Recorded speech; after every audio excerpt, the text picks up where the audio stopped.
ॐ श्री पंचवदनायाञ्जनेयाय नमः। ॐ अस्य श्री पंचमुख हनुमन्मन्त्रस्य ब्रह्मा ऋषिः गायत्री छन्दः पंचमुख विराट हनुमान् देवता।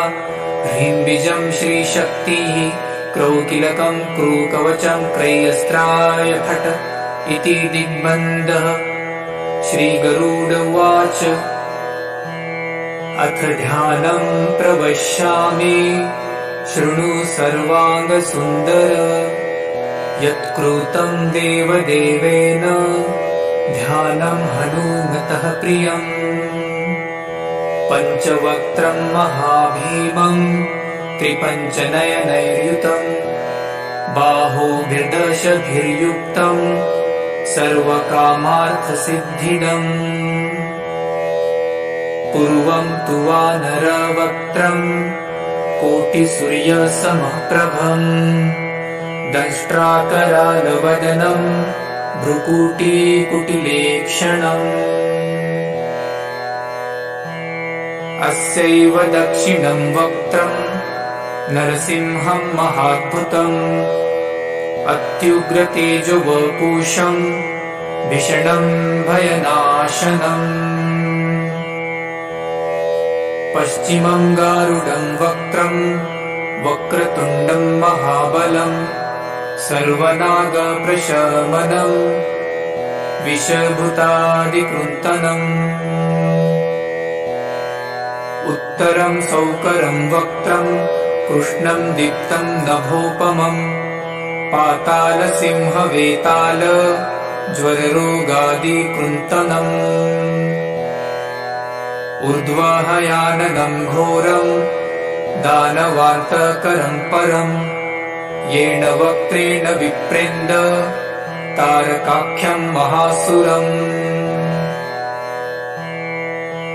जघान शरणं तत्स्यात् सर्वशत्रुहरं परं ध्यात्वा पञ्चमुखं रुद्रं हनुमन्तं दयानिधिम्।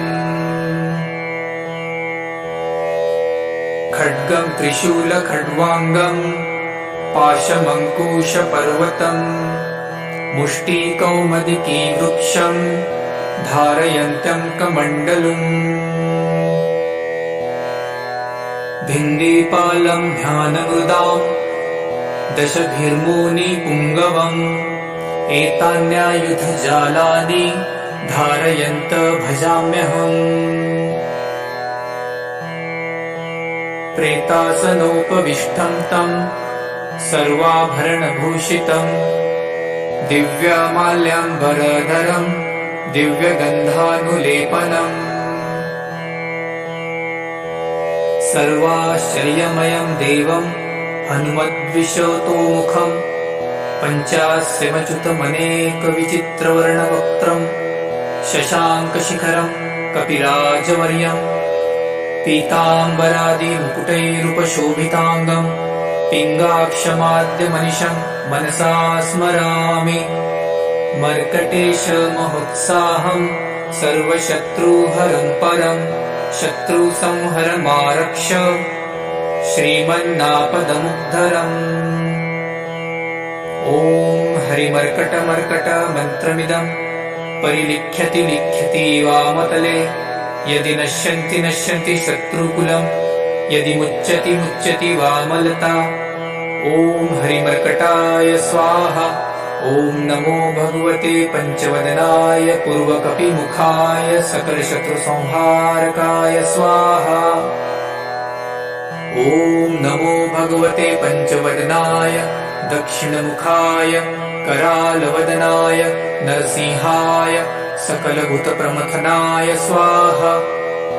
ॐ नमो भगवते पंचवदनाय पश्चिममुखाय गरुडाननाय सकलविषहराय स्वाहा। ॐ नमो भगवते पंचवदनायोत्तरमुखायादिवराहाय सकलसम्पत्कराय स्वाहा। ॐ नमो भगवते पंचवदनायोर्ध्वमुखाय हयग्रीवाय सकलजनवशङ्कराय स्वाहा।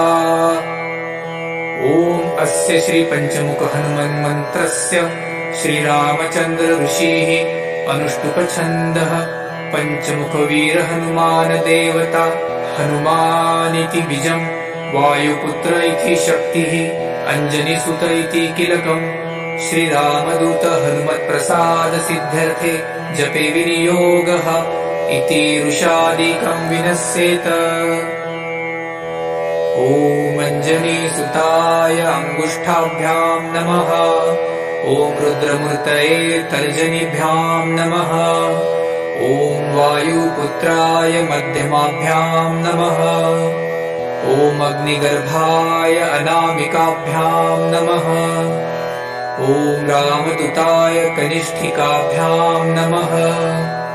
ॐ पञ्चमुख हनुमते करतलकरपृष्ठाभ्याम् नमः इति करन्यासः। ॐ अञ्जनीसुताय हृदयाय नमः। ॐ रुद्रमूर्तये शिरसे स्वाहा। ॐ वायुपुत्राय शिखायै वषट्।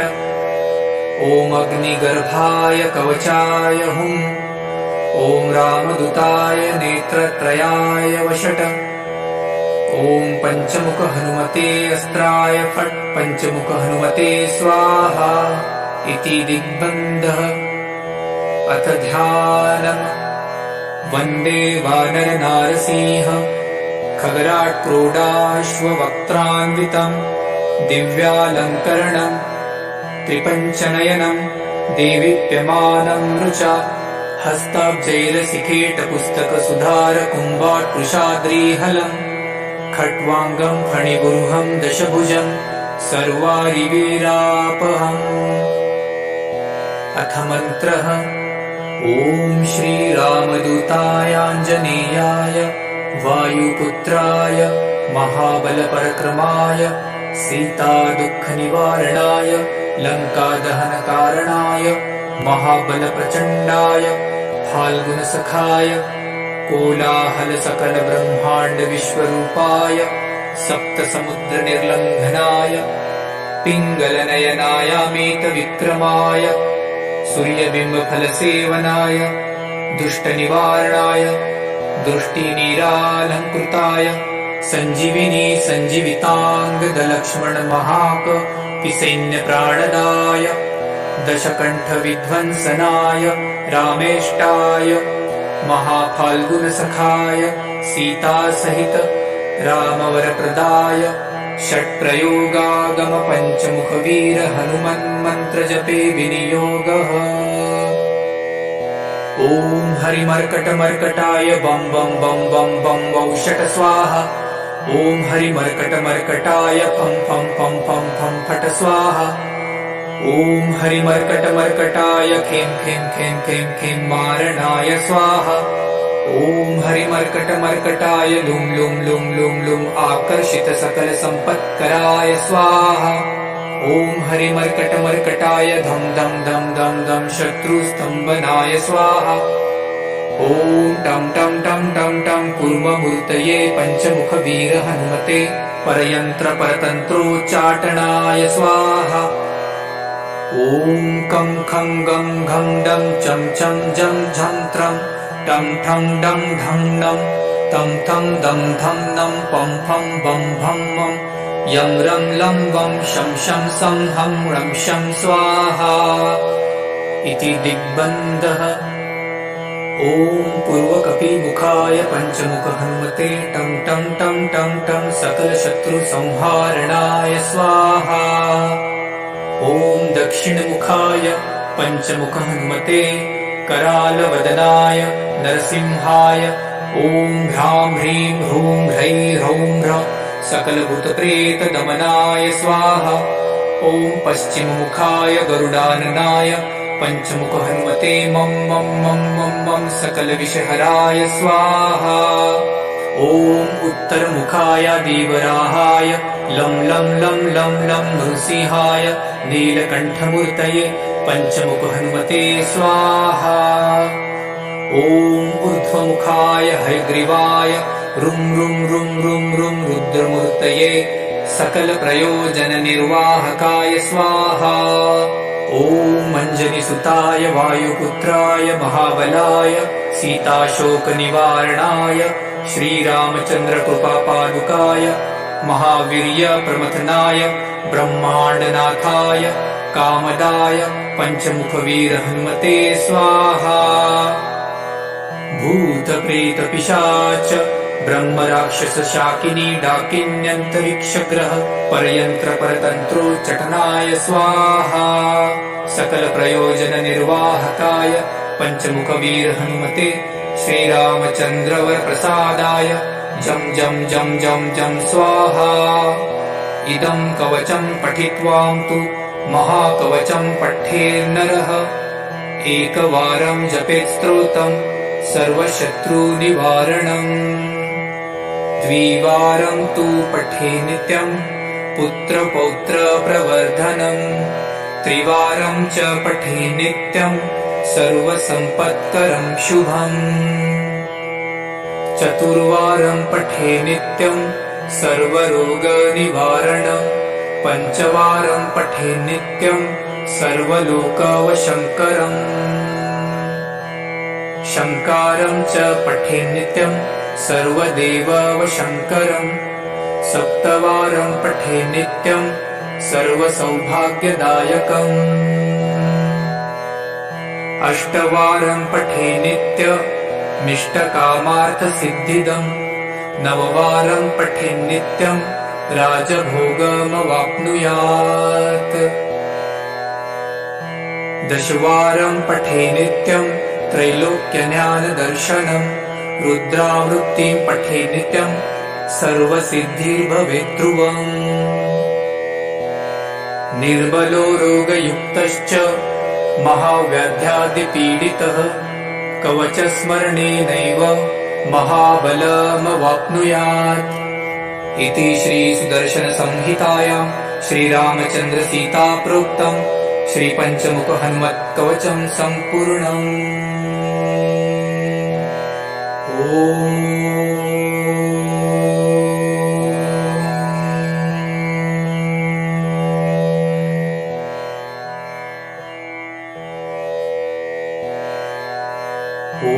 श्रीपञ्चवदनायाञ्जनेयाय नमः।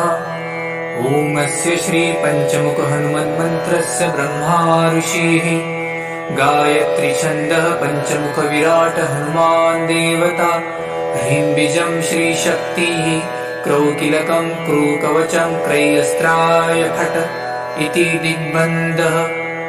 श्रीगरुड उवाच अथ ध्यानं प्रवक्ष्यामि शृणु सर्वाङ्गसुन्दर।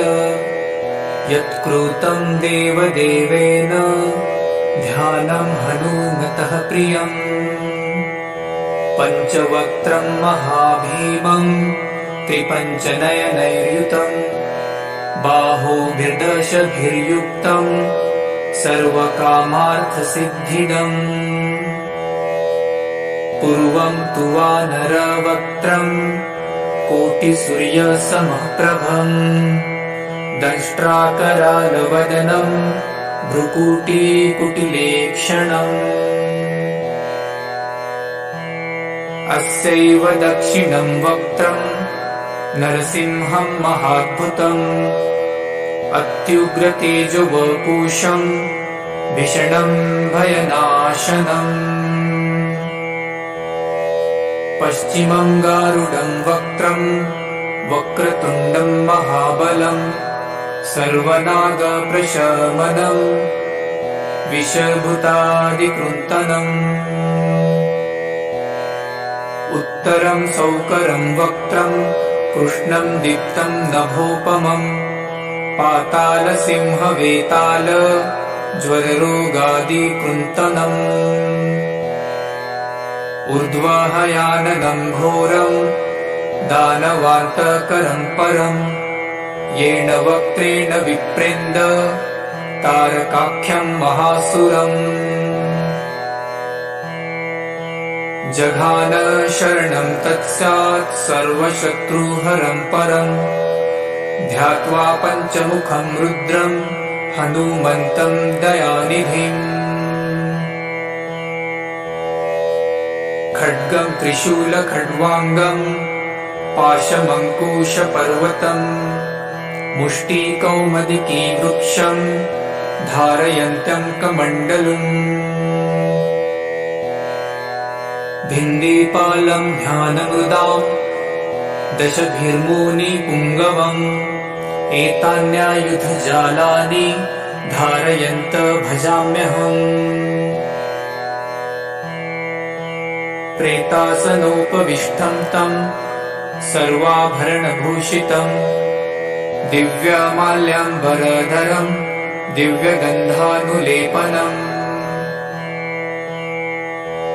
सर्वाश्रयमयं देवं हनुमद्विशतोमुखं पञ्चास्यमच्युतमनेकविचित्रवर्णवक्त्रं शशाङ्कशिखरं कपिराजवर्यं पीताम्बरादिमुकुटैरुपशोभिताङ्गं पिङ्गाक्षमाद्यमनिशं मनसा स्मरामि मर्कटेशमहोत्साहं सर्वशत्रुहरं परं शत्रुसंहरमारक्ष श्रीमन्नापदमुद्धरम्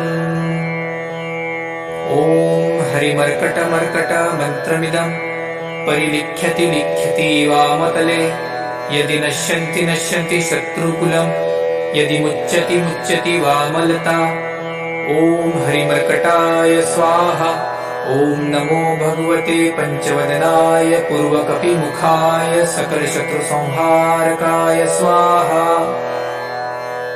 ॐ नमो भगवते पञ्चवदनाय दक्षिणमुखाय करालवदनाय नरसिंहाय सकलभूतप्रमथनाय स्वाहा ॐ नमो भगवते पञ्चवदनाय पश्चिममुखाय गरुडाननाय सकलविषहराय स्वाहा ॐ नमो भगवते पञ्चवदनायोत्तरमुखायादिवराहाय सकलसम्पत्कराय स्वाहा ॐ नमो भगवते पञ्चवदनायोर्ध्वमुखाय हयग्रीवाय सकलजनवशङ्कराय स्वाहा ॐ अस्य श्रीपञ्चमुखहनुमन्मन्त्रस्य श्रीरामचन्द्र ऋषिः अनुष्टुपछन्दः पञ्चमुखवीरहनुमानदेवता हनुमानिति बीजं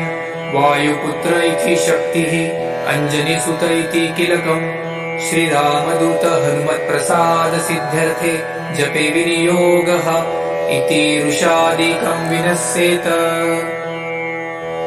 ॐ अञ्जनीसुताय अङ्गुष्ठाभ्यां नमः ॐ रुद्रमूर्तये तर्जनीभ्यां नमः ॐ वायुपुत्राय मध्यमाभ्यां नमः ॐ अग्निगर्भाय अनामिकाभ्यां नमः ॐ रामदूताय कनिष्ठिकाभ्यां नमः ॐ पञ्चमुखहनुमते करतलकरपृष्ठाभ्यां नमः इति करन्यासः ॐ अञ्जनीसुताय हृदयाय नमः ॐ रुद्रमूर्तये शिरसे स्वाहा ॐ वायुपुत्राय शिखायै वषट ॐ अग्निगर्भाय कवचाय हुम् ॐ रामदूताय नेत्रत्रयाय वषट ॐ पञ्चमुखहनुमते अस्त्राय फट् पञ्चमुखहनुमते स्वाहा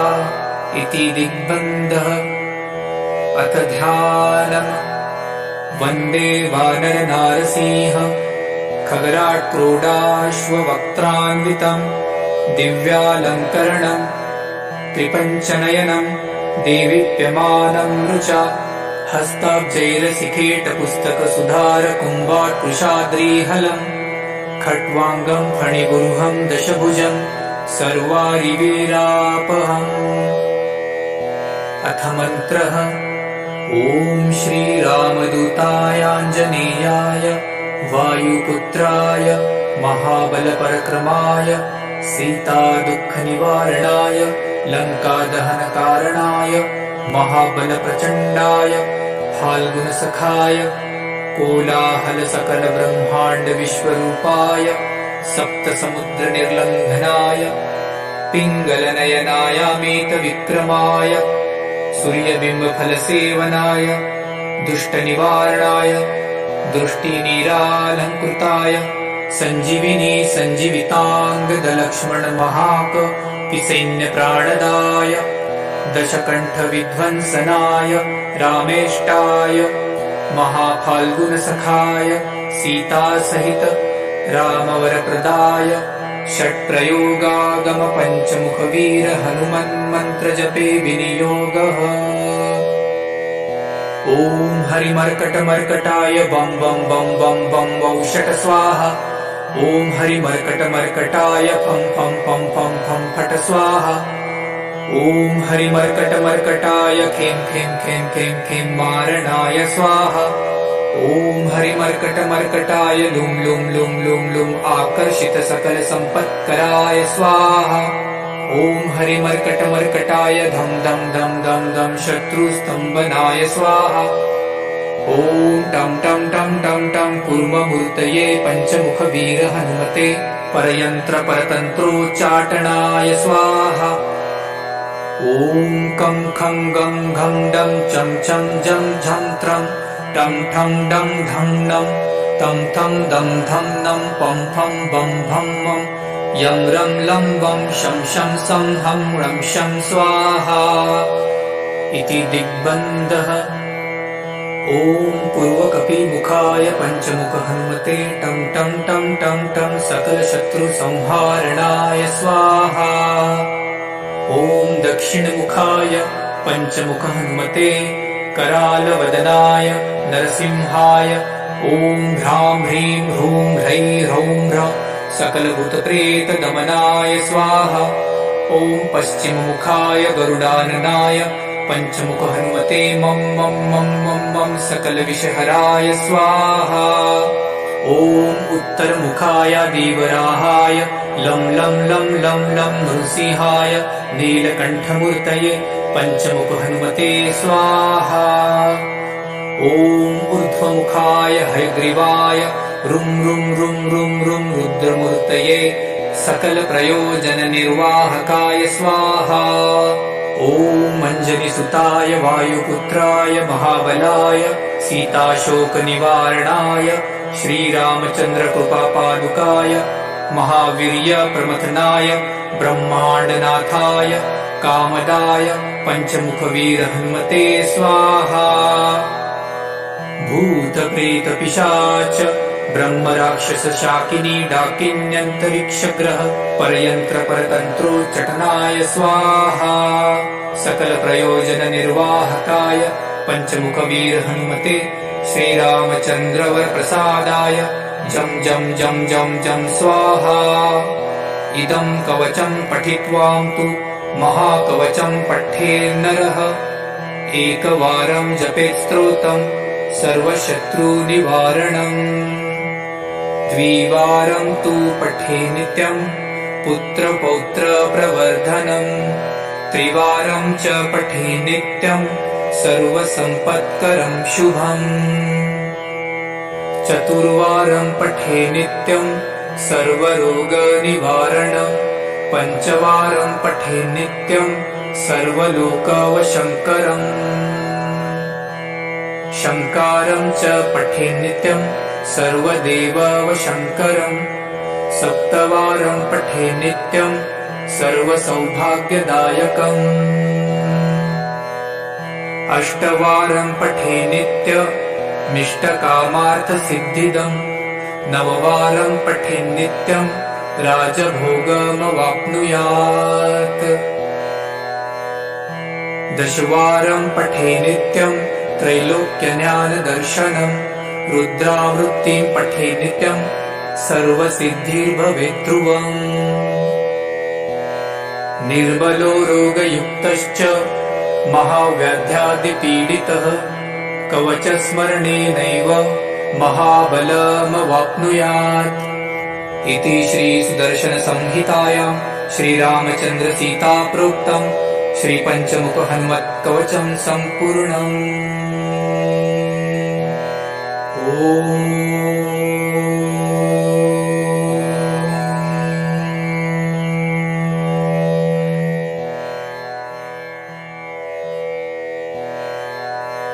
ॐ श्री पञ्चवदनायाञ्जनेयाय नमः।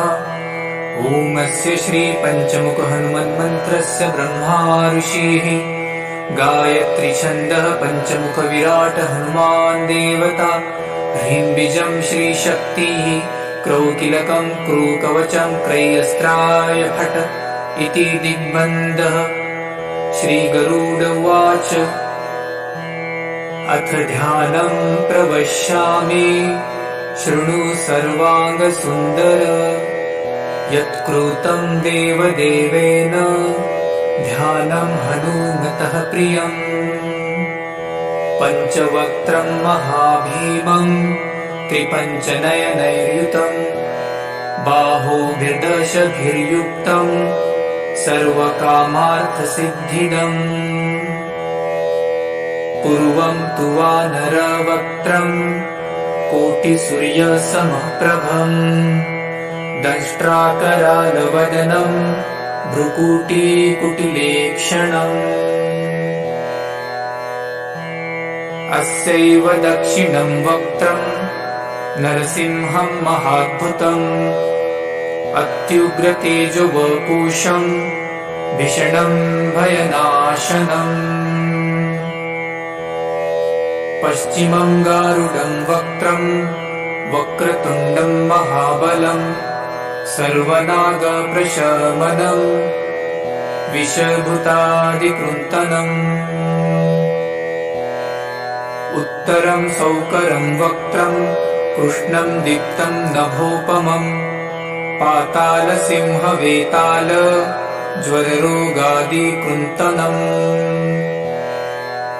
ऊर्ध्वहयाननं घोरं दानवान्तकरं परं येन वक्त्रेण विप्रेन्द तारकाख्यं महासुरम्।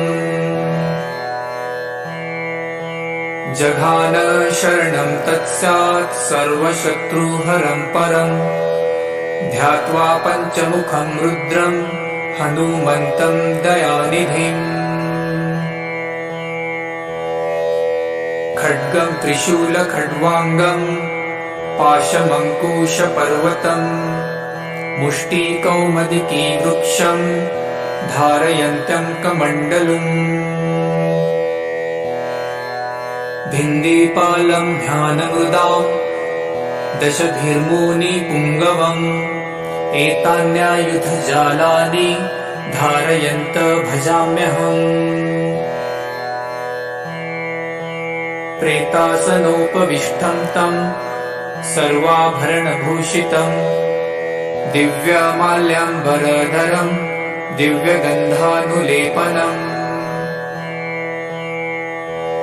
सर्वाश्चर्यमयं देवं हनुमद्विशतोमुखं पञ्चास्यमच्युतमनेकविचित्रवर्णवक्त्रं शशाङ्कशिखरं कपिराजवर्यं पीताम्बरादिमुकुटैरुपशोभिताङ्गं पिङ्गाक्षमाद्यमनिशं मनसा स्मरामि।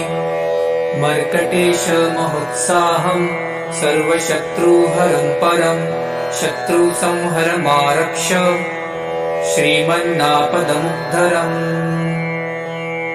ॐ हरिमर्कटमर्कट मन्त्रमिदं परिलिख्यति लिख्यति वामतले यदि नश्यन्ति नश्यन्ति शत्रुकुलं यदि मुच्यति मुच्यति वामलता। ॐ हरिमर्कटाय स्वाहा। ॐ नमो भगवते पञ्चवदनाय पूर्वकपिमुखाय सकलशत्रुसंहारकाय स्वाहा।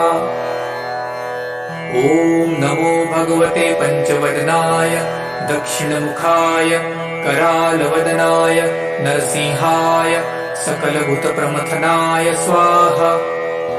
ॐ नमो भगवते पञ्चवदनाय पश्चिममुखाय गरुडाननाय सकलविषहराय स्वाहा।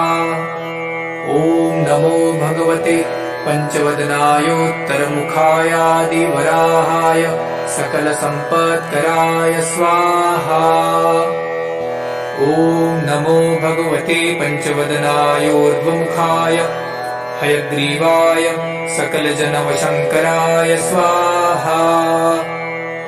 ॐ ॐ अस्य श्री पंचमुख हनुमन्मन्त्रस्य श्रीरामचन्द्र ऋषिः अनुष्टुप् पंचमुखवीर हनुमान देवता हनुमानिति बीजम् वायुपुत्र इति शक्तिः अंजनीसुत इति कीलकम् श्रीरामदूत हनुमत्प्रसाद सिद्ध्यर्थे जपे विनियोगः इति ऋषादिकं विनश्येत।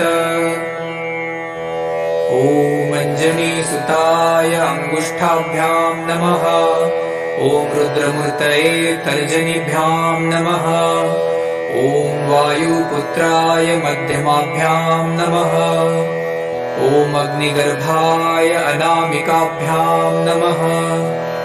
ॐ रामदूताय कनिष्ठिकाभ्यां नमः। ॐ पंचमुख हनुमते करतलकरपृष्ठाभ्यां नमः इति करन्यासः।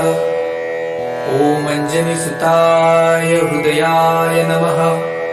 ॐ रुद्रमूर्तये शिरसे स्वाहा। ॐ वायुपुत्राय शिखायै वषट्। ॐ अग्निगर्भाय कवचाय हुम्। ॐ रामदूताय नेत्रत्रयाय वषट्। ॐ पंचमुख हनुमते अस्त्राय फट्। पंचमुख हनुमते स्वाहा इति दिग्बन्धः। अथ ध्यानम्। वन्दे वानर नारसिंह खगराट् क्रोडाश्ववक्त्रान्वितम् दिव्यालङ्करणम् त्रिपञ्चनयनम् देवीप्यमानम् रुचा हस्ताब्जैरसिकेटपुस्तकसुधारकुम्भाट्कुशाद्रीहलम् खट्वाङ्गम् फणिगुरुहम् दशभुजम् सर्वारिवीरापहम्। अथ मन्त्रः। ॐ श्रीरामदूताय आञ्जनेयाय वायुपुत्राय महाबलपरक्रमाय सीतादुःखनिवारणाय लङ्कादहनकारणाय महाबलप्रचण्डाय फाल्गुनसखाय कोलाहलसकलब्रह्माण्डविश्वरूपाय सप्तसमुद्रनिर्लङ्घनाय पिङ्गलनयनायामेतविक्रमाय सूर्यबिम्बफलसेवनाय दुष्टनिवारणाय दृष्टिनीरालङ्कृताय सञ्जीविनी सञ्जीविताङ्गदलक्ष्मणमहाकपिसैन्यप्राणदाय दशकण्ठविध्वंसनाय रामेष्टाय महाफाल्गुनसखाय सीतासहित रामवरप्रदाय षट्प्रयोगागम पंचमुखवीर हनुमन्मन्त्रजपे विनियोगः। ॐ हरिमर्कटमर्कटाय बं बं बं बं बं वौषट स्वाहा। ॐ हरिमर्कटमर्कटाय फं फं फं फं फं फट स्वाहा। ॐ हरिमर्कटमर्कटाय खें खें खें खें खें मारणाय स्वाहा। ॐ हरिमर्कटमर्कटाय लुं लुं लुं लुं लुं आकर्षित सकल संपत्कराय स्वाहा। ॐ हरिमर्कटमर्कटाय धं धं धं धं धं शत्रुस्तंभनाय स्वाहा। ॐ टं टं टं टं टं कूर्ममूर्तये पंचमुखवीर हनुमते परयन्त्रपरतन्त्रोच्चाटनाय स्वाहा।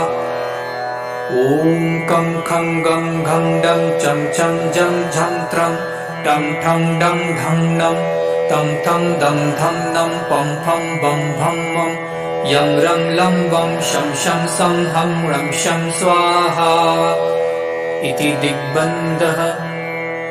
ॐ पूर्वकपिमुखाय पंचमुख हनुमते टं टं टं टं टं सकलशत्रुसंहारणाय स्वाहा।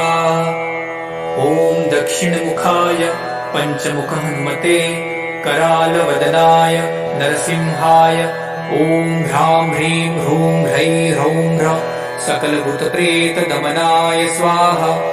ॐ पश्चिममुखाय गरुडाननाय पंचमुख हनुमते मं मं मं मं मं सकलविषहराय स्वाहा। ॐ उत्तरमुखाय देवराहाय लं लं लं लं लं नृसिंहाय नीलकण्ठमूर्तये पंचमुख हनुमते स्वाहा।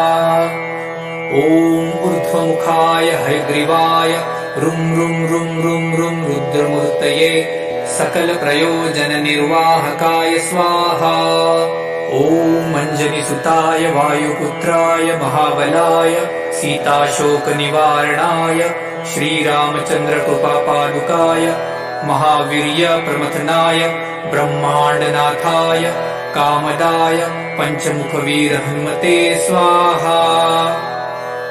भूतप्रेतपिशाच ब्रह्मराक्षसशाकिनी डाकिन्यन्तरिक्षग्रह परयन्त्रपरतन्त्रोच्चाटनाय स्वाहा।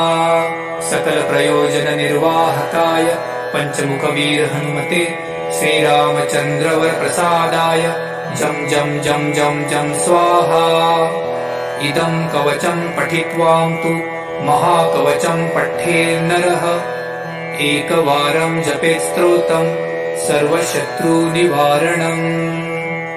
द्विवारं तु पठे नित्यं पुत्रपौत्रप्रवर्धनम्। त्रिवारं च पठे नित्यं सर्वसम्पत्करं शुभम्। चतुर्वारं पठे नित्यं सर्वरोगनिवारणम्। पञ्चवारं पठे नित्यं सर्वलोकवशङ्करम्। शङ्कारं च पठे नित्यं सर्वदेववशङ्करम्। सप्तवारं पठे नित्यं सर्वसौभाग्यदायकम्।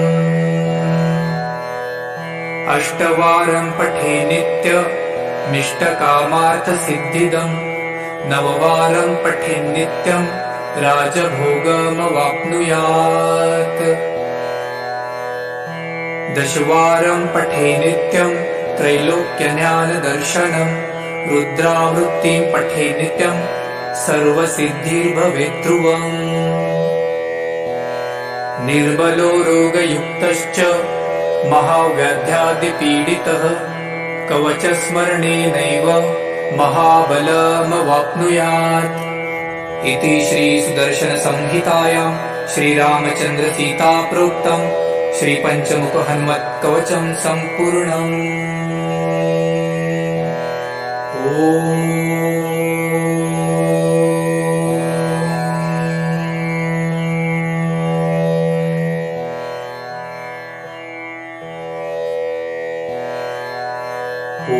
श्रीपञ्चवदनायाञ्जनेयाय नमः। ॐ अस्य श्रीपञ्चमुखहनुमन्मन्त्रस्य ब्रह्मा ऋषिः गायत्री छन्दः पञ्चमुखविराट हनुमान् देवता। ह्रीं बीजं श्रीशक्तिः क्रौकिलकं क्रूकवचं क्रय्यस्त्राय फट् इति दिग्बन्धः। श्रीगरुड उवाच अथ ध्यानं प्रवक्ष्यामि शृणु सर्वाङ्गसुन्दर। यत्कृतं देवदेवेन ध्यानं हनुमतः प्रियम्। पञ्चवक्त्रं महाभीमं त्रिपञ्चनयनैर्युतं। बाहुभिर्दशभिर्युक्तं सर्वकामार्थसिद्धिदम्। पूर्वं तु वानरवक्त्रं कोटिसूर्यसमप्रभम्।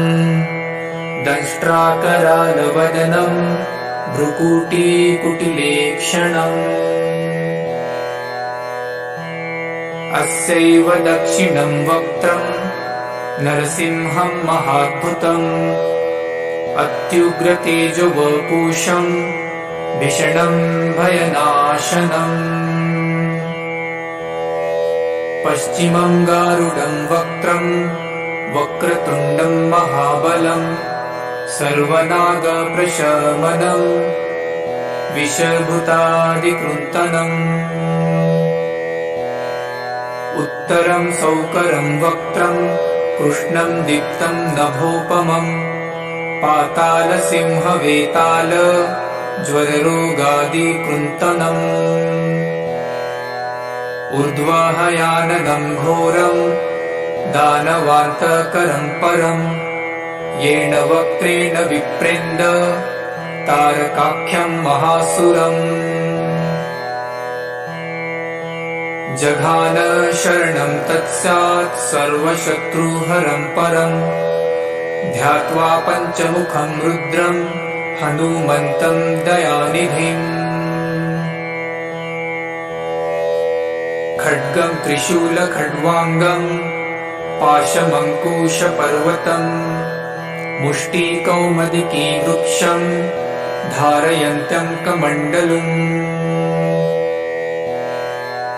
भिन्दीपालं ध्यानमृदां दशभिर्मुनिपुङ्गवम् एतान्यायुधजालानि धारयन्त भजाम्यहम् प्रेतासनोपविष्टं तं सर्वाभरणभूषितं दिव्यमाल्याम्बरधरं दिव्यगन्धानुलेपनम् सर्वाश्चर्यमयं देवं हनुमद्विशतोमुखं पञ्चास्यमच्युतमनेकविचित्रवर्णवक्त्रं शशाङ्कशिखरं कपिराजवर्यं पीताम्बरादिमुकुटैरुपशोभिताङ्गं पिङ्गाक्षमाद्यमनिशं मनसा स्मरामि मर्कटेशमहोत्साहं सर्वशत्रुहरं परं शत्रुसंहरमारक्ष श्रीमन्नापदमुद्धरम् ॐ हरिमर्कटमर्कट मन्त्रमिदं परिलिख्यति लिख्यति वामतले यदि नश्यन्ति नश्यन्ति शत्रुकुलं यदि मुच्यति मुच्यति वामलता ॐ हरिमर्कटाय स्वाहा ॐ नमो भगवते पञ्चवदनाय पूर्वकपिमुखाय सकलशत्रुसंहारकाय स्वाहा ॐ नमो भगवते पञ्चवदनाय दक्षिणमुखाय करालवदनाय नरसिंहाय सकलभूतप्रमथनाय स्वाहा ॐ नमो भगवते पञ्चवदनाय पश्चिममुखाय गरुडाननाय सकलविषहराय स्वाहा ॐ नमो भगवते पञ्चवदनायोत्तरमुखायादिवराहाय सकलसम्पत्कराय स्वाहा ॐ नमो भगवते पञ्चवदनायोर्ध्वमुखाय हयग्रीवाय सकलजनवशङ्कराय स्वाहा ॐ अस्य श्रीपञ्चमुखहनुमन्मन्त्रस्य श्रीरामचन्द्र ऋषिः अनुष्टुपछन्दः पञ्चमुखवीरहनुमानदेवता हनुमानिति बीजं वायुपुत्र इति शक्तिः अञ्जनीसुत इति किलकम् श्रीरामदूत हनुमत्प्रसादसिद्ध्यर्थे जपे विनियोगः इति ऋषादिकं विनश्येत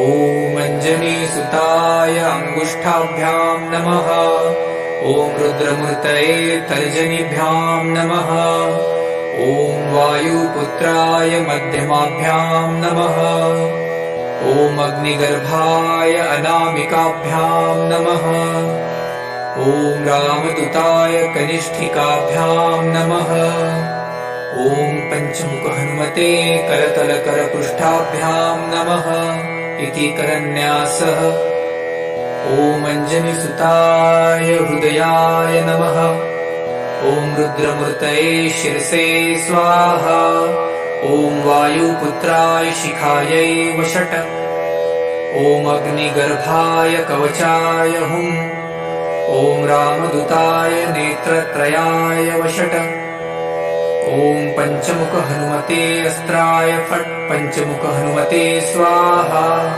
इति दिग्बन्धः अथ ध्यानम् वन्दे वानरनारसिंह खगराट्क्रोडाश्ववक्त्रान्वितं दिव्यालङ्करणं त्रिपञ्चनयनं देवीप्यमानं रुचा हस्ताब्जैरसिकेटपुस्तकसुधारकुम्भाट्कुशाद्रीहलम् खट्वाङ्गं फणिगुरुहं दशभुजं सर्वारिवीरापहम्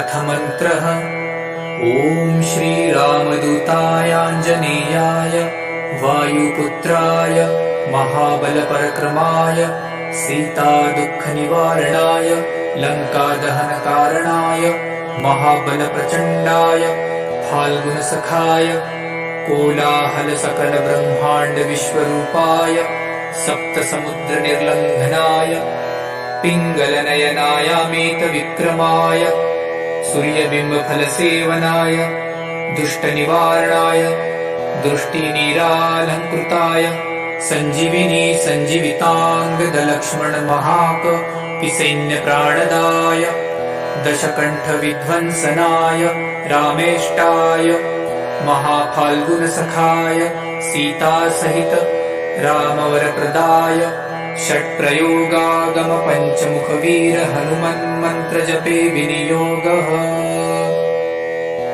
ॐ हरिमर्कटमर्कटाय बं बं बं बं बं वौषट स्वाहा। ॐ हरिमर्कटमर्कटाय फं फं फं फं फं फट स्वाहा। ॐ हरिमर्कटमर्कटाय खें खें खें खें खें मारणाय स्वाहा।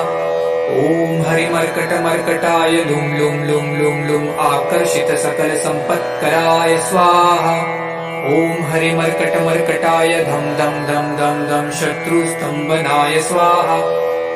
ॐ टं टं टं टं टं कूर्ममूर्तये पञ्चमुखवीर हनुमते परयन्त्रपरतन्त्रोच्चाटनाय स्वाहा। ॐ कं खं गं घं डं चं चं जं झं त्रं टं ठं डं ढं नं तं थं दं धं नं पं फं बं भं मं यं रं लं वं शं शं सं हं रं शं स्वाहा इति दिग्बन्धः।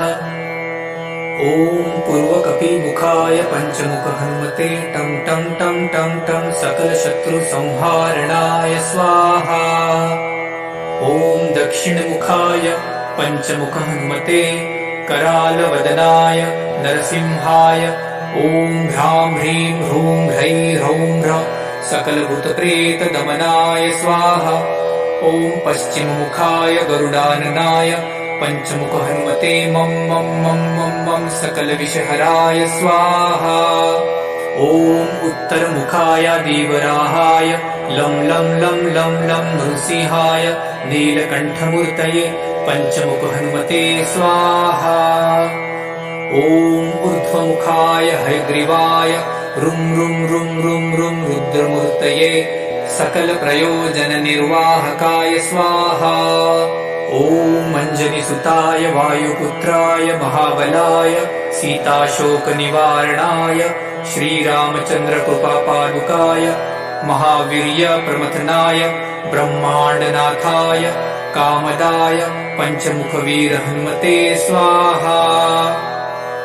भूतप्रेतपिशाच ब्रह्मराक्षसशाकिनी डाकिन्यन्तरिक्षग्रह परयन्त्रपरतन्त्रोच्चटनाय स्वाहा। सकलप्रयोजननिर्वाहकाय पञ्चमुखवीर हनुमते श्रीरामचन्द्रवरप्रसादाय जं जं जं जं जं स्वाहा। इदं कवचं पठित्वां तु महाकवचं पठेन्नरः एकवारं जपेत् स्तोत्रं सर्वशत्रुनिवारणम्। द्विवारं तु पठे नित्यं पुत्रपौत्रप्रवर्धनम्। त्रिवारं च पठे नित्यं सर्वसम्पत्करं शुभम्।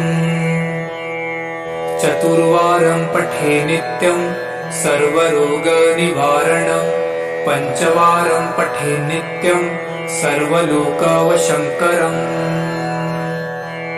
शङ्कारं च पठे नित्यं सर्वदेववशङ्करम्। सप्तवारं पठे नित्यं सर्वसौभाग्यदायकम्।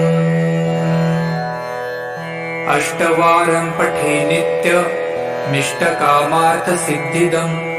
नववारं पठे नित्यं राजभोगमवाप्नुयात्।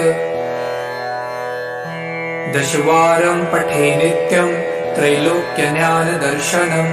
रुद्रावृत्तिं पठे नित्यं सर्वसिद्धिर्भवेत् ध्रुवम्। निर्बलो रोगयुक्तश्च महाव्याध्यादिपीडितः कवचस्मरणेनैव महाबलमवाप्नुयात् इति श्रीसुदर्शनसंहितायां श्रीरामचन्द्रसीताप्रोक्तं श्रीपञ्चमुख हनुमत्कवचं सम्पूर्णम्। ॐ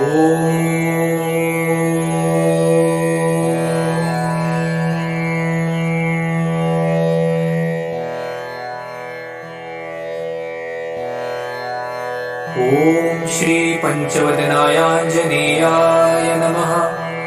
ॐ अस्य श्री पञ्चमुख हनुमन्मन्त्रस्य ब्रह्मा ऋषिः गायत्री छन्दः पञ्चमुख विराट हनुमान् देवता।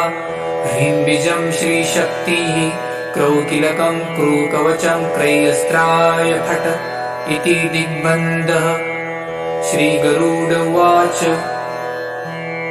अथ ध्यानं प्रवक्ष्यामि शृणु सर्वाङ्गसुन्दर। यत्कृतं देवदेवेन ध्यानं हनुमतः प्रियम्। पञ्चवक्त्रं महाभीमं त्रिपञ्चनयनैर्युतं बाहुभिर्दशभिर्युक्तं सर्वकामार्थसिद्धिदम्। पूर्वं तु वानरवक्त्रं कोटिसूर्यसमप्रभम् दंष्ट्राकरालवदनं भ्रुकुटिकुटिलेक्षणम्। अस्यैव दक्षिणं वक्त्रं नरसिंहं महाद्भुतम् अत्युग्रतेजोवपुषं भीषणं भयनाशनम्। पश्चिमं गारुडं वक्त्रं वक्रतुण्डं महाबलं सर्वनागप्रशमनं विषभूतादिकृन्तनम्। उत्तरं सौकरं वक्त्रं कृष्णं दीप्तं नभोपमं पातालसिंहवेताल ज्वररोगादिकृन्तनम्। ऊर्ध्वहयाननं घोरं दानवान्तकरं परं येन वक्त्रेण विप्रेन्द तारकाख्यं महासुरम्। जघान शरणं तत्स्यात् सर्वशत्रुहरं परं ध्यात्वा पञ्चमुखं रुद्रं हनुमन्तं दयानिधिम्। खड्गं त्रिशूलखड्वाङ्गं पाशमङ्कुशपर्वतं मुष्टिकौमदिकीवृक्षं धारयन्त्यङ्कमण्डलम्। भिन्दीपालं ध्यानमृदां दशभिर्मुनिपुङ्गवम् एतान्यायुधजालानि धारयन्त भजाम्यहम्। प्रेतासनोपविष्टं तं सर्वाभरणभूषितं दिव्यमाल्याम्बरधरं दिव्यगन्धानुलेपनम्। सर्वाश्चर्यमयं देवं हनुमद्विशतोमुखं पञ्चास्यमच्युतमनेकविचित्रवर्णवक्त्रं शशाङ्कशिखरं कपिराजवर्यं पीताम्बरादिमुकुटैरुपशोभिताङ्गं पिङ्गाक्षमाद्यमनिशं मनसा स्मरामि। मर्कटेशमहोत्साहं सर्वशत्रुहरं परं शत्रुसंहरमारक्ष श्रीमन्नापदमुद्धरम्। ॐ हरिमर्कटमर्कट मन्त्रमिदं परिलिख्यति लिख्यति वामतले यदि नश्यन्ति नश्यन्ति शत्रुकुलं यदि मुच्यति मुच्यति वामलता। ॐ हरिमर्कटाय स्वाहा। ॐ नमो भगवते पञ्चवदनाय पूर्वकपिमुखाय सकलशत्रुसंहारकाय स्वाहा। ॐ नमो भगवते पञ्चवदनाय दक्षिणमुखाय करालवदनाय नरसिंहाय सकलभूतप्रमथनाय स्वाहा। ॐ नमो भगवते पञ्चवदनाय पश्चिममुखाय गरुडाननाय सकलविषहराय स्वाहा। ॐ नमो भगवते पञ्चवदनायोत्तरमुखायादिवराहाय सकलसम्पत्कराय स्वाहा। ॐ नमो भगवते पञ्चवदनायोर्ध्वमुखाय हयग्रीवाय सकलजनवशङ्कराय स्वाहा। ॐ अस्य श्री पंचमुख हनुमन्मन्त्रस्य श्रीरामचन्द्र ऋषिः अनुष्टुप छन्दः पंचमुखवीर हनुमान देवता हनुमानिति बीजम् वायुपुत्र इति शक्तिः अंजनीसुत इति कीलकम् श्रीरामदूत हनुमत्प्रसाद सिद्ध्यर्थे जपे विनियोगः इति ऋषादिकम् विनश्येत। ॐ अंजनीसुताय अंगुष्ठाभ्याम् नमः। ॐ रुद्रमूर्तये तर्जनीभ्याम् नमः। ॐ वायुपुत्राय मध्यमाभ्याम् नमः। ॐ अग्निगर्भाय अनामिकाभ्याम् नमः। ॐ रामदूताय कनिष्ठिकाभ्याम् नमः। ॐ पंचमुख हनुमते करतलकरपृष्ठाभ्याम् नमः इति करन्यासः। ॐ अंजनीसुताय हृदयाय नमः। ॐ रुद्रमूर्तये शिरसे स्वाहा। ॐ वायुपुत्राय शिखायै वषट्। ॐ अग्निगर्भाय कवचाय हुम्। ॐ रामदूताय नेत्रत्रयाय वषट्। ॐ पंचमुख हनुमते अस्त्राय फट्। पंचमुख हनुमते स्वाहा इति दिग्बन्धः। अथ ध्यानम्।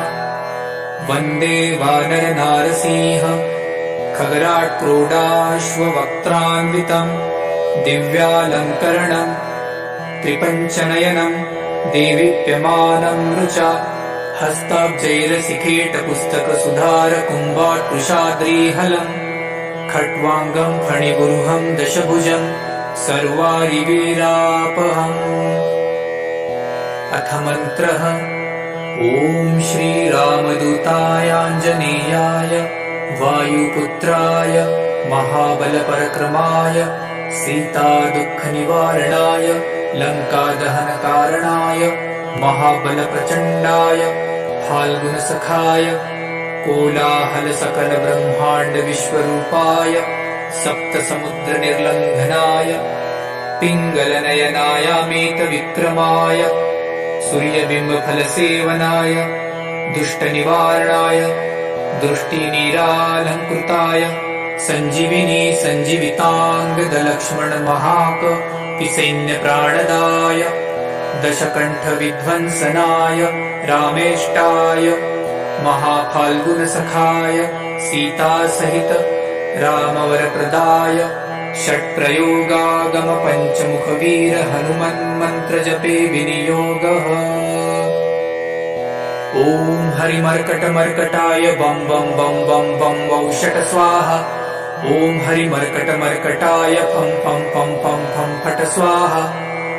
ॐ हरिमर्कटमर्कटाय खें खें खें खें खें मारणाय स्वाहा। ॐ हरिमर्कटमर्कटाय लुं लुं लुं लुं लुं आकर्षित सकल संपत्कराय स्वाहा। ॐ हरिमर्कटमर्कटाय धं धं धं धं धं शत्रुस्तंभनाय स्वाहा।